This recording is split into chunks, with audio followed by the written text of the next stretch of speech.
Somoe. Sasa hapa baba Somoe. Jana nilikuwa na mawazo yangu hata sikukuelewa vizuri.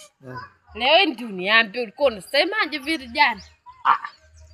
Yaani jana nilitaka kukuuliza hivi. Maana wewe ulinisumbua mimi. Jana mpaka nilienda kijiweni bila ndara. Kwa sababu yako wewe.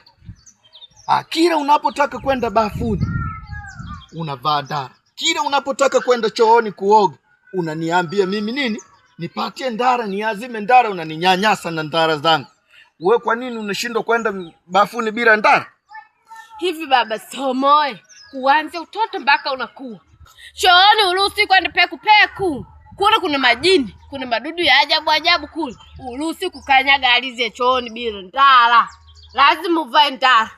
Sijui unanielewa? Sasa upare unavyoenda bafuni kuoga, ukitaka kuosha ndara unakanyaga wapi?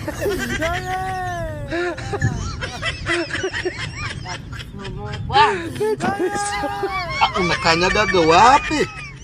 Sasa sinavua naosha.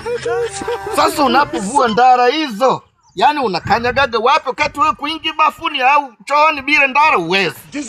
Unasema ukuruhusiwi kukanyaga, unakanyagaga wapi? God have mercy upon us.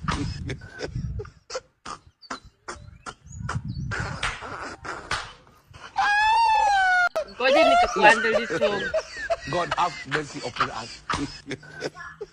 Usininyanyase na ndara zangu.